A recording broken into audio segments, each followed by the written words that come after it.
Bill Gates, Albert Bourla, le PDG de Pfizer, et Mark Rutte, l'actuel secrétaire général de l'OTAN, sont accusés d'avoir planifié ou facilité le déploiement d'une arme bioterroriste, communément appelée vaccin Covid, sur la population néerlandaise. Il s'agit d'un véritable procès, et c'est probablement le seul au monde à affirmer que la crise du Covid n'était pas un problème de santé publique, mais un projet des gouvernements. Et que ce projet a entraîné des pertes humaines massives que l'on pourrait peut-être assimiler à une forme de génocide. Une première plainte a été déposée en 2023 aux Pays-Bas par 7 citoyens qui affirmaient avoir été blessés par les vaccins et dont l'un est décédé entre-temps. Et malgré une pression incroyable, cette affaire poursuit son cours devant les tribunaux. La prochaine audience aura lieu lundi 9 mars à Amsterdam et elle sera décisive quant à savoir si les experts de l'accusation seront autorisés à témoigner. Sacha Latipova fait partie de ce groupe d'experts et j'ai le grand plaisir de l'interviewer aujourd'hui pour Essentiel News, un média basé à Genève qui est consacré à l'agenda mondial. Bonjour Santa, comment vas-tu? Très bien, merci. C'est un honneur et un plaisir de vous recevoir. Merci beaucoup d'avoir pris ce temps pour répondre aux questions de notre public francophone.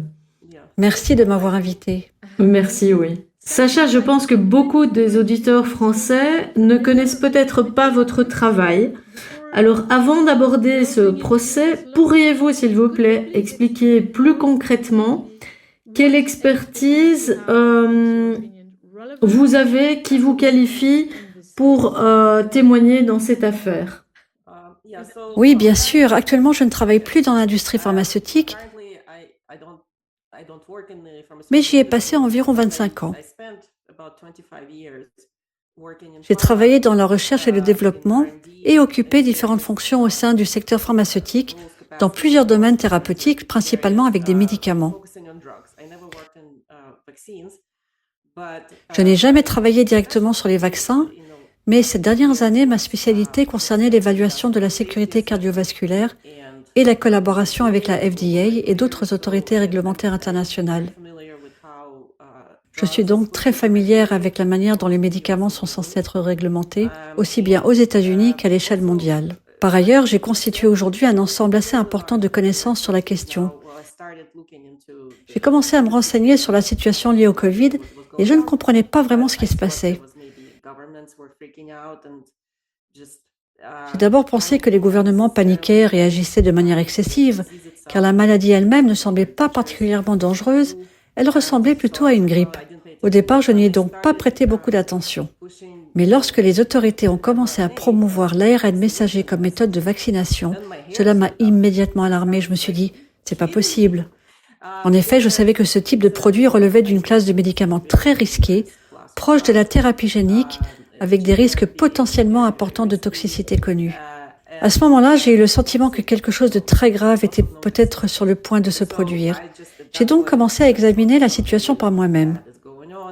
Depuis environ 2021, j'ai rassemblé un volume important d'éléments et d'analyses sur ce sujet que j'ai publié, tout en intervenant dans différentes conférences et podcasts. L'équipe juridique a donc entendu parler de mon travail. Elle m'a contacté et m'a invité à intervenir comme témoin expert. Mon rôle porte notamment sur les questions de réglementation, les éventuelles violations des règles existantes, ainsi que sur les cadres juridiques appliqués dans cette affaire afin d'y apporter mon expertise. Alors, pouvez-vous expliquer plus en détail quels sont les éléments spécifiques qui permettraient de qualifier ces injections d'armes biologiques?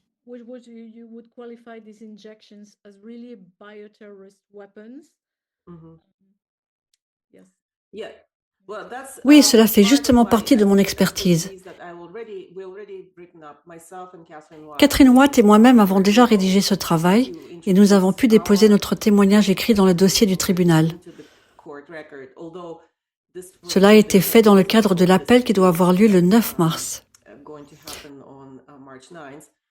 Quoi qu'il en soit, ce document a déjà été versé au dossier. Mon analyse se présente sous la forme d'environ 60 pages d'expertise écrite auxquels s'ajoutent près de 200 mégaoctets de documents sources en pièces jointes. L'essentiel de ma conclusion est que ces injections, telles qu'elles ont été administrées aux personnes, sont indiscernables d'une arme. En effet, l'empoisonnement est une méthode aussi ancienne que l'humanité, et l'une des manières les plus efficaces d'empoisonner est l'injection. Les fléchettes empoisonnées existent depuis des milliers d'années. Il n'y a donc rien de particulièrement complexe ou scientifique dans ce principe.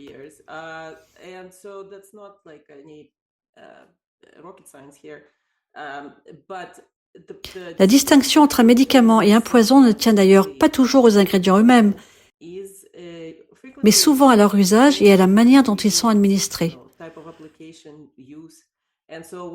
Lorsqu'on examine l'ensemble du processus, le cadre juridique dans lequel ces produits sont achetés, la façon dont ils sont fabriqués, distribués et administrés, ainsi que les mensonges qui ont accompagné leur utilisation, on peut considérer que leur usage est indiscernable d'un empoisonnement, et un empoisonnement constitue par définition une arme. C'est essentiellement la conclusion de mon expertise. Comme vous l'avez mentionné, il s'agit pour l'instant d'une procédure civile.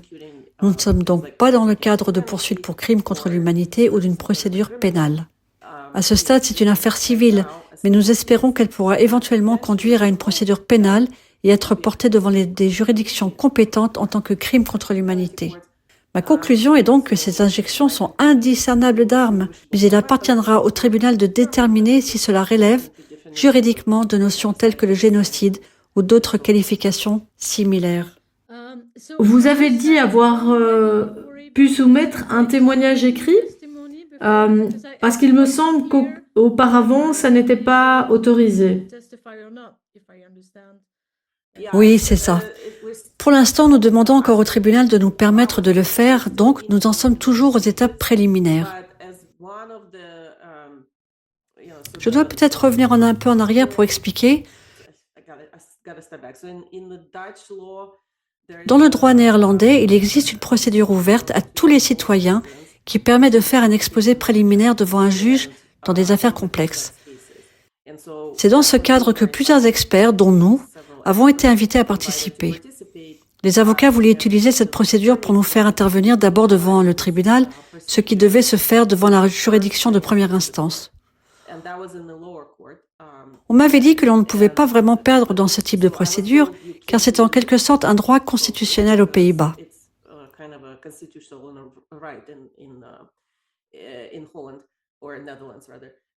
Pourtant, nous avons perdu en première instance. Le juge a dit « Non, vous ne pouvez pas faire ça pour diverses raisons ». À ce moment-là, ils n'ont même pas autorisé la presse à entrer dans la salle d'audience, alors qu'il s'agit normalement d'une audience publique. Ils ont pris toutes sortes de décisions de ce genre. Dans le cadre de l'appel, l'avocat nous a demandé de soumettre des déclarations écrites, ce que nous avons fait. Il les présente donc maintenant comme élément dans l'appel contre la décision de la juridiction inférieure. L'affaire n'est pas encore examinée sur le fond,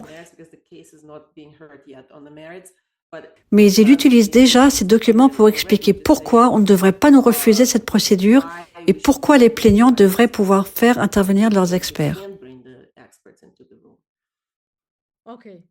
Ok, merci d'avoir clarifié ça parce que tout le monde a un système judiciaire différent.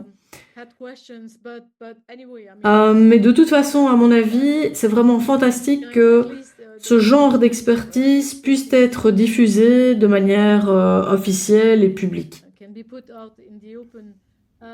Oui, je l'ai déjà publié et Catherine a publié le sien également. On peut les trouver sur mon Substack. Le témoignage de Catherine porte sur le droit et sur l'histoire du droit concernant ce type de vaccin et les situations d'urgence. Son texte est une analyse très détaillée du cadre juridique pertinent. Le mien est une analyse très détaillée des réglementations applicables et des éléments de preuve montrant comment tout cela a été complètement violé et comment, en substance, les gens ont été trompés à propos de ces produits. Oui, absolument. Et nous allons suivre cette affaire, nous rendre sur place et traduire aussi une partie du matériel. Nous traduirons les documents et nous avons déjà doublé quelques témoignages, par exemple celui de Catherine Austin-Fitz. Je pense donc que c'est très important. Je voudrais juste revenir sur une chose que vous avez évoquée plus tôt. Parce que si on se place dans la perspective de concevoir une arme biologique, il est plus logique d'utiliser un vaccin comme véhicule que d'essayer de concevoir un agent pathogène qu'on va libérer dans la nature. Et à supposer que l'on soit capable de développer une arme puissante, il y a aussi alors le risque de perdre le contrôle de cette arme et qu'elle se retourne contre ses auteurs. Et donc, pourtant, il semble que les gens ne soient pas capables d'accepter l'idée qu'un vaccin puisse être une arme biologique, alors que finalement, c'est la plus simple, la plus évidente et la plus facile à contrôler. Donc, quelle est la réaction des gens aujourd'hui face à cette idée? Est-ce que vous voyez un changement d'attitude? Eh bien, lentement. Je ne peux pas vraiment dire avec certitude, mais il me semble que le récit dominant commence progressivement à évoluer vers l'idée que cela pourrait être possible. Le problème, c'est que le grand public a été fortement conditionné par la propagande sur les armes biologiques. On les présente toujours comme des virus fabriqués en laboratoire, puis relâchés dans la nature. Il suffit de penser aux films Contagion, Outbreak et beaucoup d'autres séries.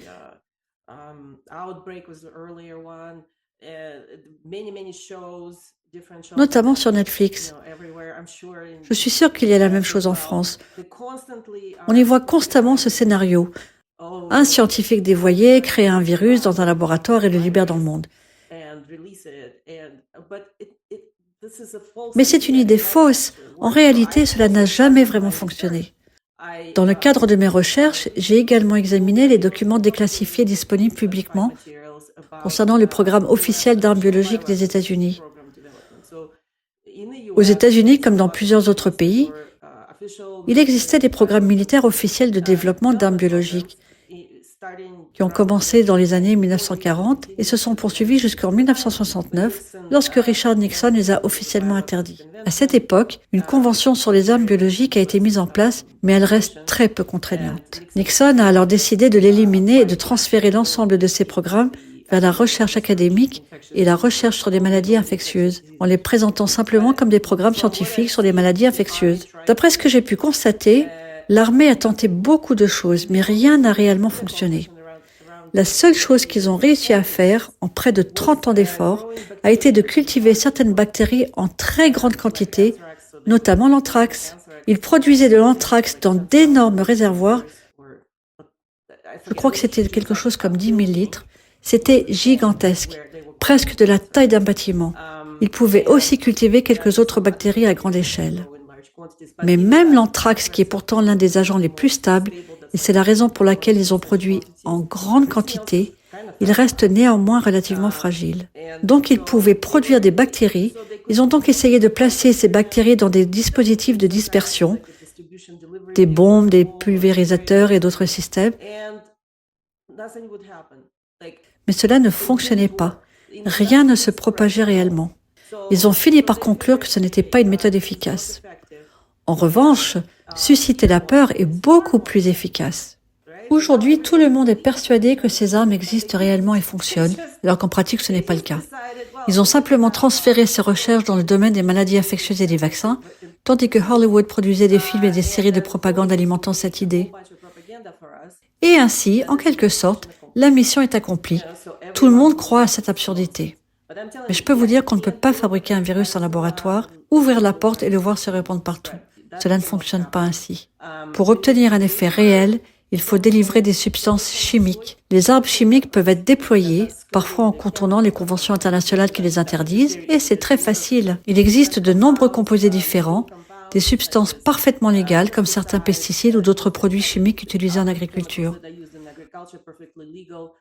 Vous pouvez par exemple pulvériser des métaux. J'explique souvent aux gens que si on aérosolise des métaux autour de vous et qu'on les respire, on peut développer une grippe.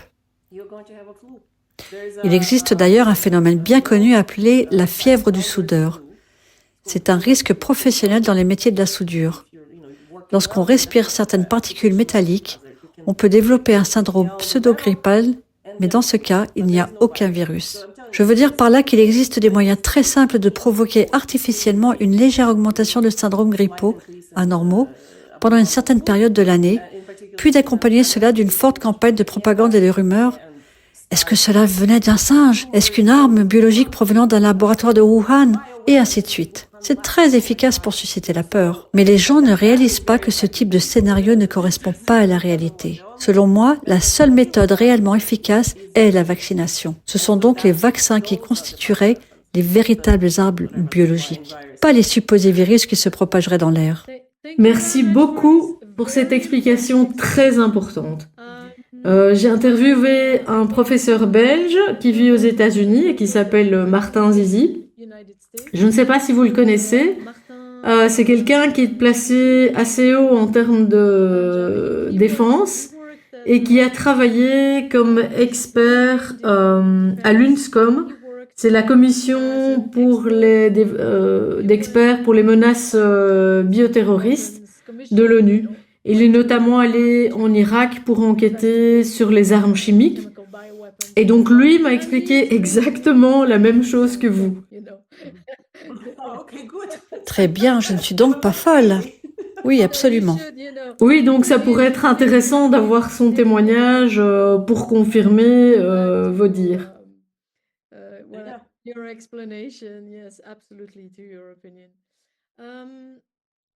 Si je me souviens bien, vous avez aussi examiné la qualité des différents lots des vaccins, ainsi que les problèmes de fabrication, et il semble qu'il y aurait quand même des défauts aussi dans les contrôles de qualité. Donc, est-ce que vous pouvez nous donner plus d'informations à ce sujet? Et est-ce que ça pourrait, par exemple, faciliter le ciblage de populations spécifiques ou de groupes spécifiques?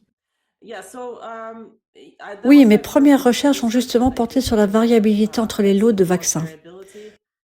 Lorsque ces produits ont été mis sur le marché et massivement promus, des signalements très importants d'effets indésirables et de décès ont commencé à apparaître presque immédiatement. Je me souviens même d'un épisode personnel. Vers 2021, je suis entrée dans une épicerie. Chez nous, il y a souvent une pharmacie dans les supermarchés. Et j'ai vu un jeune homme allongé par terre, juste à côté de la pharmacie, et tout le monde se comportait comme si c'était quelque chose de banal. J'étais choquée. Sa carte de vaccination était posée à côté de lui. J'étais choquée. Je n'avais jamais vu quelque chose comme ça, et les gens disaient simplement « Ce n'est rien, il a juste fait un malaise, ça va passer. » Oui. C'était devenu tellement courant que j'en étais moi-même témoin. Mon mari m'a raconté une expérience similaire. Il était chez son médecin et on lui a fait fortement pression pour qu'il se fasse vacciner. Il a répondu « Vous savez, nous venons tous les deux de l'industrie pharmaceutique. Avez-vous observé des cas d'anaphylaxie avec ce produit ?» Et ils lui ont répondu « Oh oui, 3 hier. » Il leur a alors dit « Dans ce cas, je ne ferai pas cette injection. » L'anaphylaxie, ce sont des réactions allergiques graves pouvant entraîner un malaise comme celui que j'ai vu. Rapporter 3 cas en une seule journée est extrêmement rare, vraiment extrêmement rare. Dans les conditions normales d'autrefois, un tel signal aurait immédiatement entraîné l'arrêt du produit et une enquête. Si vous y réfléchissez, s'il y a une contamination à la salmonelle dans une salade, tous les magasins retirent immédiatement le produit des rayons. C'est la même chose pour les produits médicaux. Si 3 chocs anaphylactiques surviennent le même jour, au même endroit, après l'administration d'un produit, cela doit être signalé et le fabricant doit immédiatement lancer une action corrective.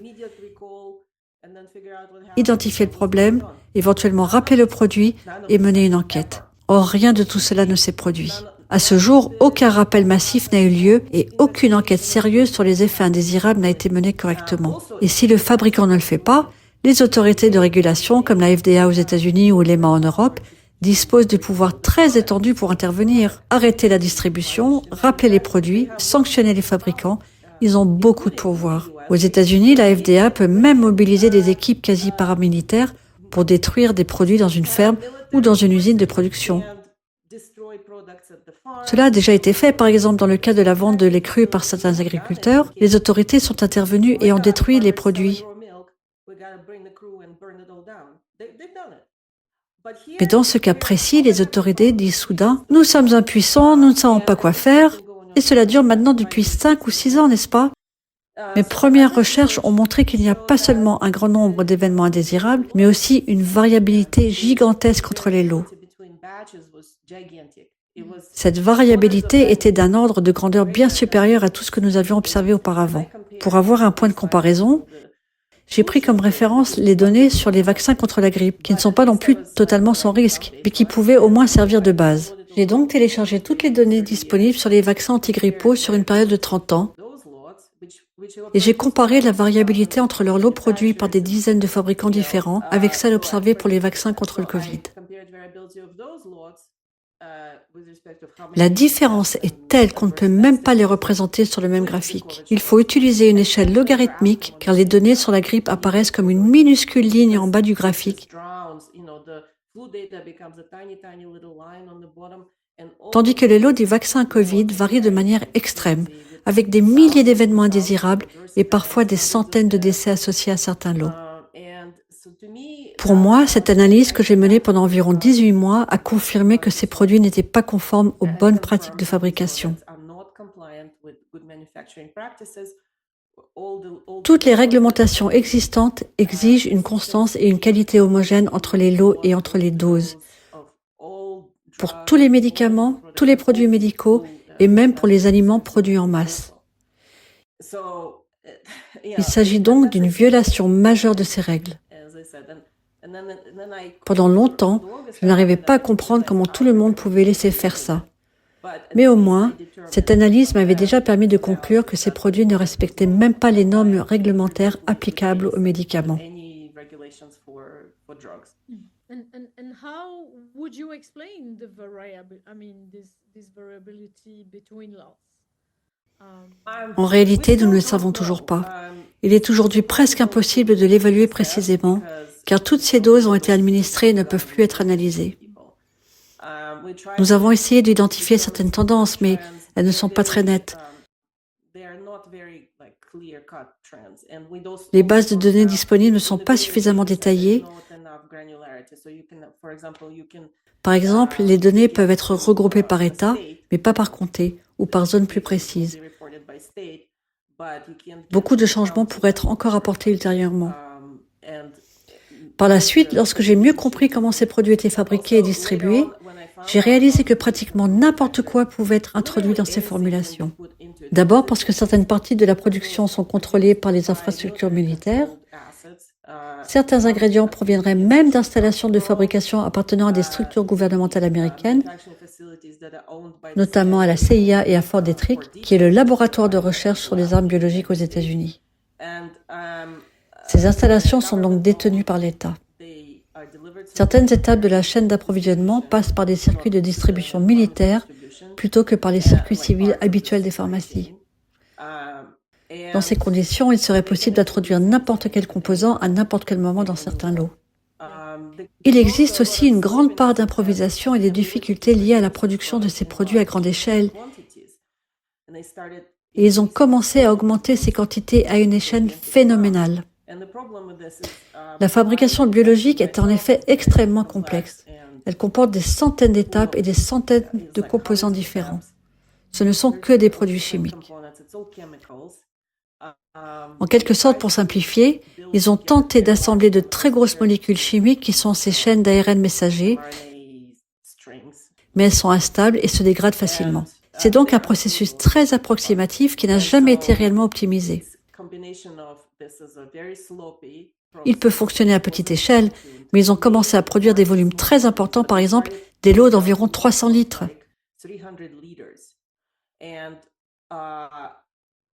Dans certains documents de fabrication que j'ai consultés, Pfizer indiquait que déjà dès 37 litres, la réaction chimique commençait à échouer.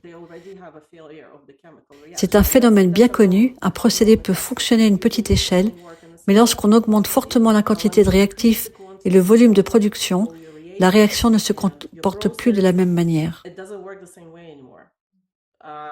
Les réactions chimiques ne se déroulent pas identiquement selon le volume.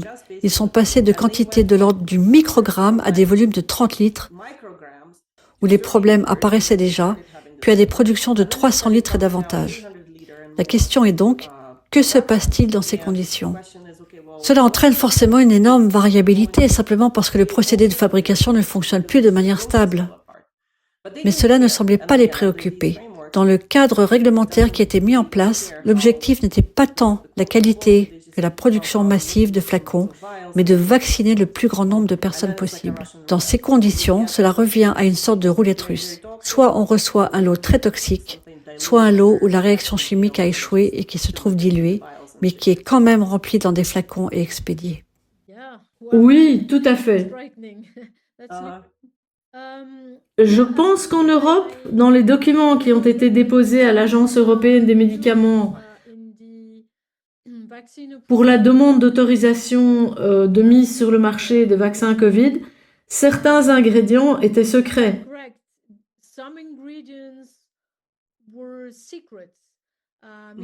Parce qu'il s'agissait d'une formule brevetée dont les compagnies étaient propriétaires exclusifs. Donc en fait, leur contenu n'a pas été divulgué au comité d'approbation de l'EMA. Est-ce que vous confirmez cela et est-ce la même chose aux États-Unis? Oui, absolument. Oui, c'est la même chose aux États-Unis. De nombreux ingrédients ne sont pas divulgués. Par exemple, pour Pfizer, il existe 2 composés appelés ALC, suivis de numéros, et personne ne sait exactement ce que sont ces substances, comment elles sont synthétisées, ni quels éléments rentrent dans leur fabrication. Sur les fiches techniques, on trouve aussi des ingrédients qui ne sont pas destinés à un usage humain et qui sont considérés comme toxiques.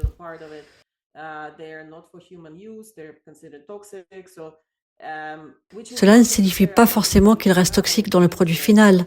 Certaines substances peuvent être utilisées comme matière première et être transformées ensuite en un autre composé. Mais cela soulève malgré tout des questions importantes.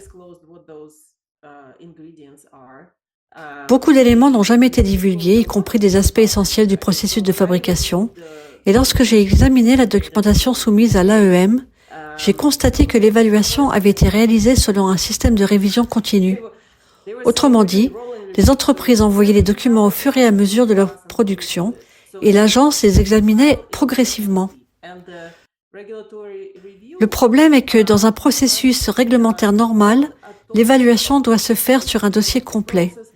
Description détaillée du procédé, validation de chaque étape, preuve que les contaminants ont été éliminés, caractérisation précise du produit final. Par exemple, comment démontre-t-on qu'un flacon contient bien 20 microgrammes d'ARN messager? Comment vérifie-t-on l'absence d'impuretés? Or, beaucoup de ces éléments n'étaient pas décrits de manière complète. La première documentation que Pfizer a soumise à la FDA comportait environ une centaine de pages. J'essaie de me rappeler. Plusieurs versions de ces documents ont ensuite été rendues publiques à la suite d'une fuite de données provenant de l'AEM. Imaginons la situation. Vers la mi-novembre 2020, les examinateurs reçoivent ce document d'une centaine de pages pour examiner un procédé de fabrication extrêmement complexe qui n'avait jamais été pleinement défini auparavant et pour lequel il n'existait pas de standard établi. Tout était en quelque sorte nouveau, inventé pour l'occasion, et les examinateurs disposaient de moins d'une semaine pour analyser cela. J'ai lu leurs commentaires. Ils indiquaient que de nombreuses informations manquaient. Ils écrivaient par exemple « Ceci manque, nous ne pouvons pas déterminer cela, nous ne savons pas comment cette étape est réalisée, et ainsi de suite. » Ils ont donc soulevé de nombreuses objections à l'AEM, et à ce moment-là, à la fin du mois de novembre, ils ont conclu que Pfizer n'était pas conforme aux bonnes pratiques de fabrication. L'AEM a donc au moins établi que ces produits n'étaient pas conformes aux bonnes pratiques de fabrication. Ils avaient également une préoccupation très sérieuse. Comme je l'ai expliqué, la molécule d'ARN messager est très grande. Ils ont essayé de l'assembler à partir de différents composants, mais elle a immédiatement commencé à se dégrader. C'est précisément ce que les évaluateurs ont observé. Ils ont constaté des ruptures de la molécule d'ARN et ont souligné que ce phénomène était imprévisible. C'est un peu comme lorsqu'on brise une vitre, on ne sait pas à l'avance comment elle va se fragmenter. On obtient de grands morceaux, des fragments plus petits et des éclats très fins, et l'ARNM se casse de la même manière, de façon imprévisible, et c'est ce qu'ils ont dit. Or, les fabricants affirmaient que leur séquence d'environ 3000 paires de bases codait précisément pour la protéine spike de la souche de Wuhan. C'est une information très spécifique. Qu'est-ce que cela signifie pour la sécurité et l'efficacité si vous codez?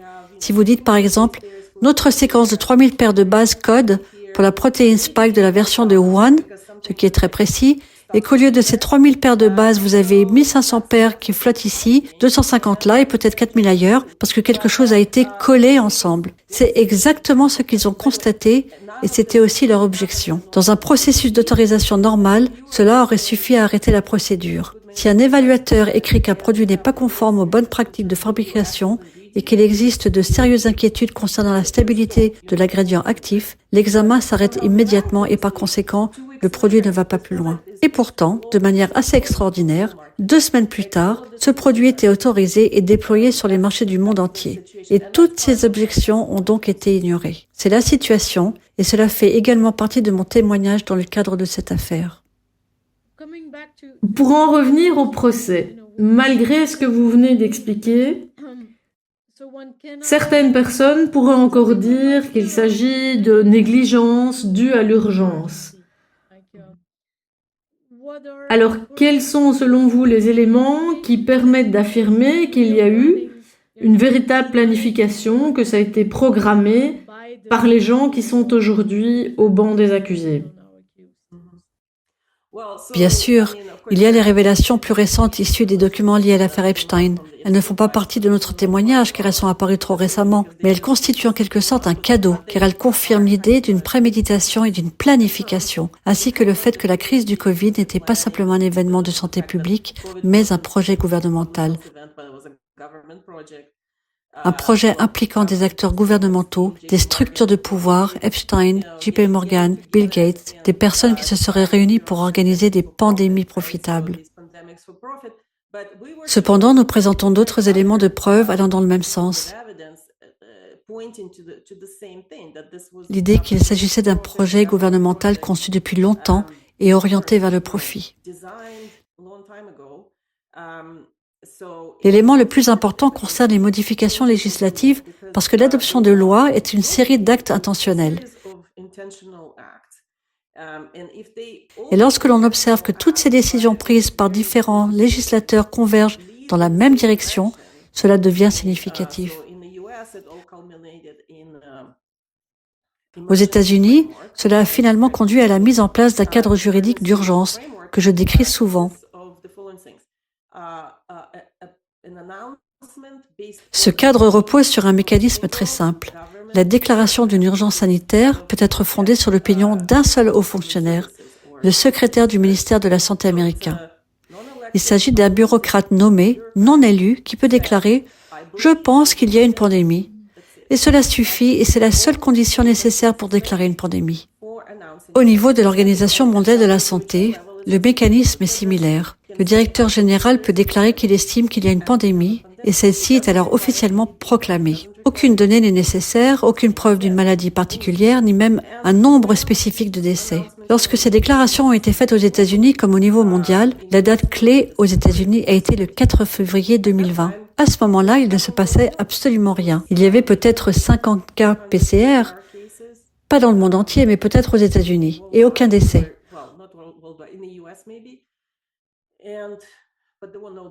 En réalité, il ne se passait strictement rien. Ils ont simplement fait une annonce. Une fois cette annonce faite, on parle de déclaration d'urgence pour le Covid. Elle s'inscrit dans le cadre d'une loi appelée PrEP Act, qui est très importante aux États-Unis. Cette loi n'existe pas en Europe, toutefois, en Europe, on a créé une sorte d'équivalent en assemblant différentes dispositions réglementaires. Mais aux États-Unis, dès que cette déclaration est émise, on parle de déclaration d'urgence en vertu du PrEP Act. Dans ce cadre, le gouvernement peut utiliser ce qu'on appelle des contre-mesures.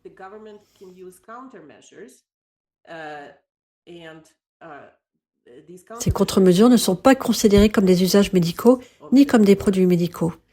Il devient alors possible de donner aux gens des informations inexactes sur ce que contiennent ces produits, sur leurs effets, sur la santé, etc. Et c'est ce qu'ils ont fait. Le PrEP Act a été inscrit dans la loi en 2005, soit environ 15 à 20 ans avant qu'il ne soit effectivement utilisé. Nous avons d'ailleurs retrouvé les débats au Congrès à propos de cette loi. La manière dont elle a été adoptée est révélatrice. Elle a été insérée dans un projet de loi de plusieurs milliers de pages concernant les financements pour l'aide humanitaire après l'ouragan Katrina. C'est une tactique assez courante. On ajoute une disposition controversée dans un énorme texte budgétaire afin de prendre tout le Congrès en quelque sorte en otage, car le parti d'opposition ne peut pas se permettre de voter contre l'ensemble du texte. À l'époque, la majorité était républicaine. Ils ont donc discrètement glissé cette disposition dans le projet de loi de crédit, au milieu de la nuit, pendant un week-end de Noël 2005, une autre tactique fréquente.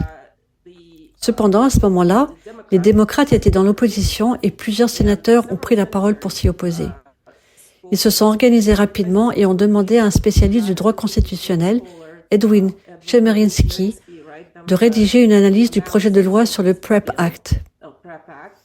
Parmi ceux qui ont exprimé leur opposition figuraient Joe Biden, alors sénateur, Hillary Clinton, également sénatrice, ainsi que Robert Byrd et Ted Kennedy. Ils ont tenu des propos extrêmement pertinents à propos de ce projet de loi, des propos avec lesquels je suis entièrement d'accord. Ils ont dit que c'était inconstitutionnel parce que justement c'était inconstitutionnel. Cela viole nos droits de poursuivre devant les tribunaux ordinaires pour tout décès, blessure ou destruction du bien causé par les actions du gouvernement. Ce droit a donc été totalement supprimé. Nous avons été privés de ce droit en 2005. À l'époque, Joe Biden et Hillary Clinton y étaient très opposés.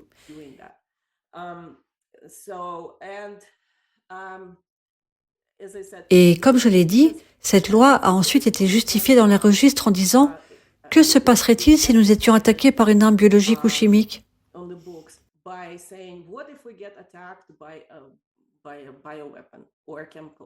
Elle a donc été conçue pour des situations très graves, comme la guerre ou le bioterrorisme, et elle relève de ce qu'on appelle le cadre des armes chimiques, biologiques, radiologiques et nucléaires, ou cadre CBRN. Dans ces seuls scénarios, il disait à l'époque du vote de cette loi, si nous sommes attaqués par une arme biologique ou nucléaire, c'est une situation extrêmement grave. Il nous faut un accès immédiat et une distribution rapide de divers produits médicaux qui peuvent être expérimentaux. Il nous faut tout, surtout pour les premiers intervenants. Vaccins, traitements, tout très rapidement. Et on ne peut pas laisser cette responsabilité peser sur les fabricants, car sinon, ils ne fourniraient pas ces produits, ils auraient peur de nous donner ce nouveau produit. C'est ainsi que la loi a été adoptée. Mais ensuite, bien sûr, qu'ont-ils fait? Ils l'ont immédiatement utilisée. Comme nous le voyons maintenant avec les échanges d'Epstein avec Bill Gates et JP Morgan, ils disent « D'accord, cette loi nous permet de concevoir toute cette activité, ce fonds caritatif, qui est en réalité à but lucratif. Mais nous allons le présenter comme un fonds caritatif pour financer ça comme une valeur sûre. Nous pouvons maintenant injecter de l'argent dans cette préparation aux pandémies. » Et comme je l'ai dit, il n'est pas possible d'avoir des pandémies ni de libérer des virus depuis des laboratoires. Alors que font-ils? Finalement, ils décident de les simuler. Ils ont donc commencé par ces événements de simulation, comme l'Event 201, etc. On simule, puis on imprime beaucoup d'argent et on met en place tout ce réseau de fabrication de vaccins.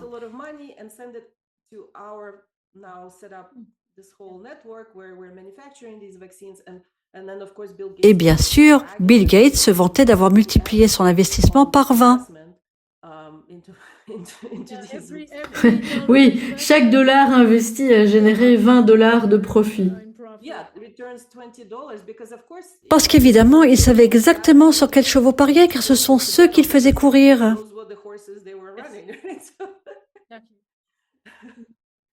C'est très intéressant le fait d'avoir des témoignages sous différents angles qui se complètent Je sais par exemple que Catherine Austin-Fitts a expliqué que les aspects économiques du Grand Reset avaient déjà été décidés 6 mois avant que la pandémie ne soit déclarée. Et donc, effectivement, je pense que c'est fin janvier, il faudrait que je vérifie, mais au niveau européen, avant même que l'on déclare l'urgence sanitaire, ils avaient déjà commencé à débloquer un plan d'obligations financières lié aux pandémies. Et puis ensuite, ça a évidemment encore libéré la possibilité de lever des financements gigantesques comme plusieurs emprunts, comme par exemple les 400 millions d'euros de Next Generation euh, pour l'Union européenne. Donc je veux dire, ça c'est incroyable, l'argent qu'ils ont réussi à prélever avec cette opération. Aux États-Unis, la première tranche de financement pour les vaccins est passée par l'opération Warp Speed. Environ 50 milliards de dollars ont été distribués d'ici mai 2020 par le département de la Défense aux fabricants de vaccins. Et bien sûr, ils ont organisé tout ça, ils ont rédigé la loi pour leur permettre de commettre ces crimes légalement. Ils ont écrit cette loi PrEP Act et toutes les lois connexes qu'ils utilisent pour dire quand nous déclarons une pandémie, nous pouvons suspendre la Constitution, vous privez de vos droits et en même temps nous approprier immédiatement toutes ces ressources par le biais des dépenses militaires en y injectant des sommes colossales dans nos entreprises déjà mises en place pour ça.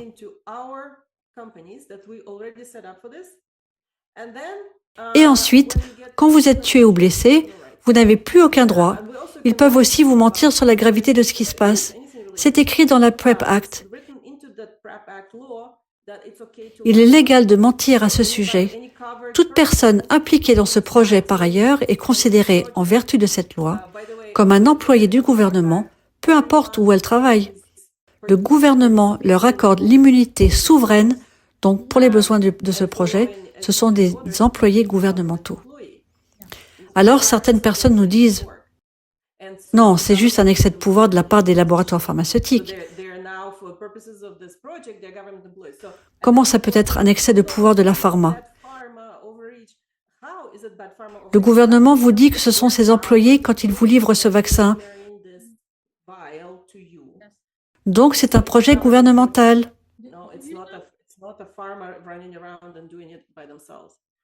Do you know whether that's a bit different and there would be an angle in Europe? And, you know, if the legislation in Holland, for example, would be different, you know, regarding this specific aspect. La bonne nouvelle, c'est qu'il n'existe pas de PrEP Act en Europe. Aux États-Unis, la PrEP Act a empêché pratiquement toute action en justice.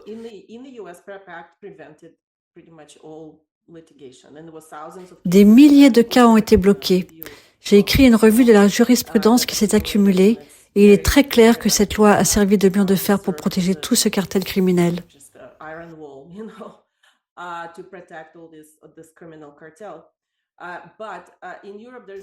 En Europe, il n'existe pas de PrEP Act. En Europe, ce qu'ils ont fait, ils ont créé ce que j'appelle une PrEP Act synthétique. Certaines lois de l'UE sont similaires à celles des États-Unis dans le sens où, si une urgence sanitaire est déclarée, elles permettent de relâcher certaines obligations, par exemple, certaines exigences de bonne pratique de fabrication peuvent être suspendues. Ce cadre offre donc une certaine flexibilité en situation d'urgence. Par contre, je ne connais aucune loi européenne qui permette au gouvernement de mentir aux citoyens. C'est un point important dans le cadre des poursuites que nous menons. Les responsables gouvernementaux, il y a une dizaine d'accusés, la plupart étant des fonctionnaires aux Pays-Bas, ainsi qu'Albert Bourla et Bill Gates, et on leur dit qu'ils ont menti aux citoyens néerlandais qui ont été blessés à cause de ça. Donc, c'est positif.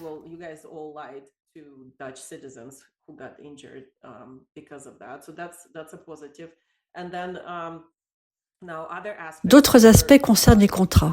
Par exemple, la partie qui a obligé les gouvernements à suspendre la législation sur l'import-export,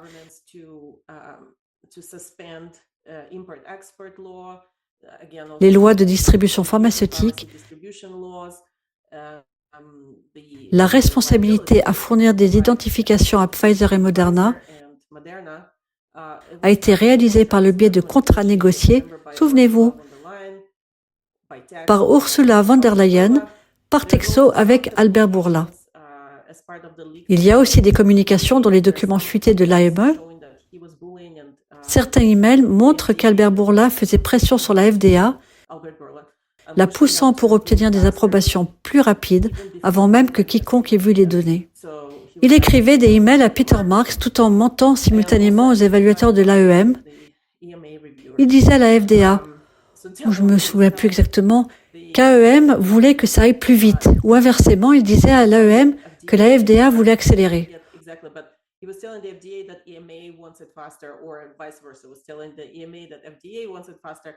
Ensuite, un échange d'emails révèle que certaines personnes se sont rendues compte de ce qui se passait et disaient « Oh, il ment !» Ok, wow, incroyable.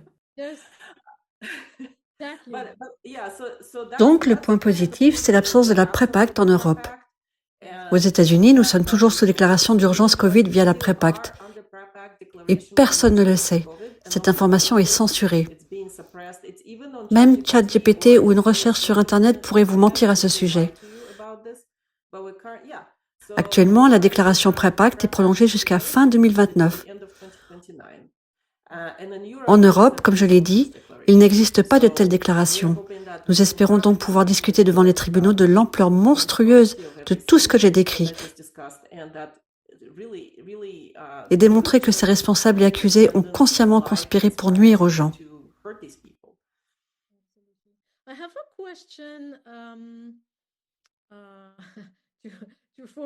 J'ai une question à propos de ceux qui semblent avoir eu des informations à un stade très précoce de la situation. L'un d'eux, qui se nomme Ugur Shahin, il me semble qu'il était le concepteur original du vaccin Covid, le vaccin Pfizer, ayant été conçu en Allemagne par une firme nommée BioNTech. Et donc, il aurait miraculeusement produit ce vaccin en un seul jour. Il me semble avoir lu un article, mais il y a déjà quelque temps, mais ça me revient à l'esprit maintenant qu'on a cette discussion. Je crois que c'était dans les publications du Brownstone Institute, et ça vaudrait la peine de se replonger dedans, parce qu'en fait, on expliquait qu'il aurait triché sur la date qu'il a déclarée, donc à laquelle il aurait commencé la phase clinique des essais du vaccin. Et en fait, il se serait lancé beaucoup plus tôt que ce qu'il a affirmé, peut-être même le lendemain de la première alerte par l'OMS. Et il aurait obtenu des passe-droits de l'Institut Paul-Ehrlich, qui est un peu l'équivalent allemand de la FDA, et qui est chargé de donner le feu vert pour les essais cliniques.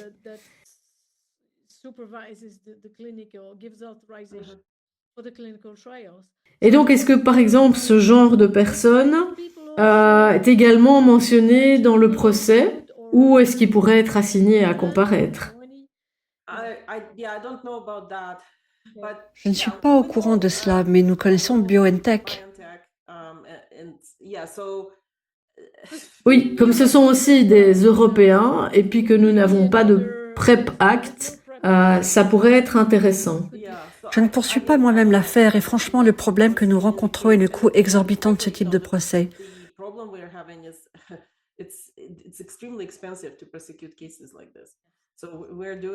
Nous faisons tout gratuitement. Tous les experts travaillent gratuitement. Mais on me dit fréquemment aux États-Unis que nous ne pouvons pas nous occuper d'une affaire comme celle-ci, car celle-ci coûterait 5 à 6 millions de dollars à poursuivre. Ce qui est exact, parce que c'est ce que ça coûte. Et ici, ça représente quel montant en euros pour l'instant, le procès? Vous en avez une idée? Pour le cas précis, Eh bien, je ne sais pas exactement. Comme je l'ai dit, tous les experts travaillent bénévolement. Nous n'avons plus qu'un seul avocat et il prend le paiement minimum. En fait, légalement, aux Pays-Bas, les avocats ne peuvent pas travailler pro bono, et je ne le savais pas. Aux États-Unis, beaucoup d'avocats prennent parfois des dossiers pro bono en pariant sur des règlements ultérieurs ou des indemnisations.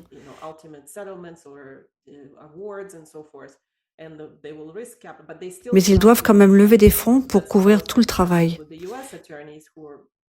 D'après mes discussions avec des avocats américains expérimentés sur ce type de dossier, ils disent « Oui, on peut travailler pro bono, on peut peut-être trouver des volontaires, mais il nous faut quand même plusieurs millions de dollars pour faire toute la procédure, la préparation du procès et tout le travail nécessaire. D'une manière ou d'une autre, nous devons trouver des fonds pour cela. Aux Pays-Bas, c'est plus compliqué. Les avocats ne peuvent pas travailler gratuitement. Donc, l'avocat principal prend le minimum légal qu'il peut recevoir.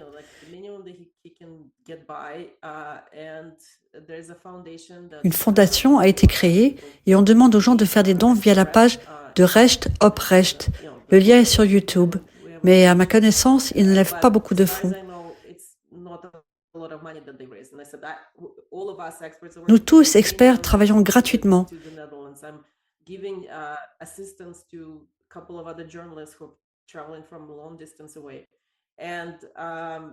Je paye moi-même mes déplacements aux Pays-Bas. J'assiste quelques journalistes venant de loin et je fais tout ce que je peux pour aider. C'est vraiment une situation très difficile. Si vous voulez poursuivre plus d'accusés, il faudra encore plus d'argent. De toute façon, on va partager les liens pour que les gens puissent vous soutenir.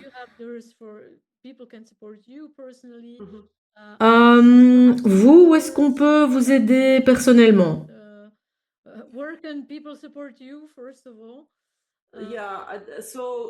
On peut s'abonner à mon Substack ou envoyer des dons via Buy Me a Coffee, qui est une sorte de page de donation.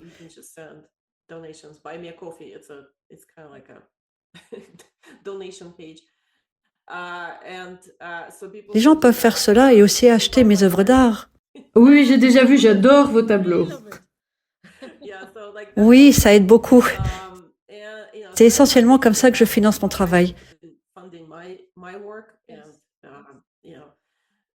Je vais vous envoyer les liens si vous pouvez les publier.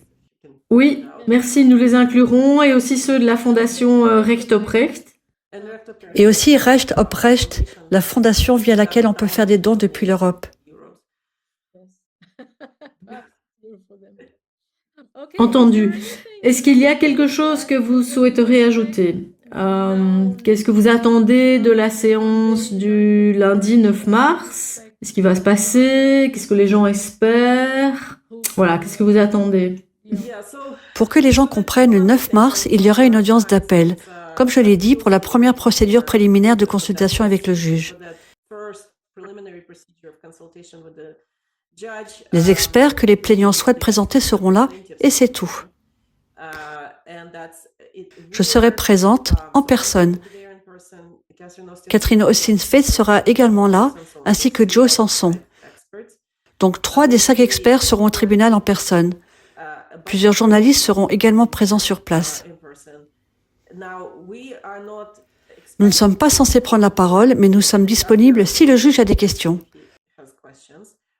Nous sommes principalement là pour soutenir l'avocat Peter Stassen, car il y aura plusieurs pauses et une salle de consultation où nous pourrons discuter avec lui, lui donner des conseils supplémentaires. Pour l'instant, il est prévu que seul Peter parle au nom des plaignants. Mais le juge pourrait avoir des questions ou il pourrait y avoir d'autres situations où nous devrons également intervenir. Nous serons là simplement pour montrer que nous sommes disponibles, que nous soutenons cette affaire, que nous sommes de vraies personnes avec une réelle expertise et que nous sommes prêts à venir au tribunal en personne. C'était notre idée de venir et de montrer notre soutien directement dans la salle d'audience. Vraiment, merci beaucoup de vous engager, de faire tout cela. Merci d'être présente. Vous savez s'il va y avoir un soutien du public ou s'il y aura de la foule? Je ne sais pas. Eh bien, nous l'espérons. Comme je l'ai dit, nous avons contacté de nombreux journalistes et nous nous attendons à ce qu'un groupe d'entre eux soit présent. Il y aura certainement une conférence de presse après l'audience. Le tribunal a également indiqué que cela va être diffusé en direct. Je ne sais pas si ce sera public ou si ce sera simplement accessible via Zoom pour les autres experts qui ne peuvent pas être présents. Je ne suis pas encore sûre de cela.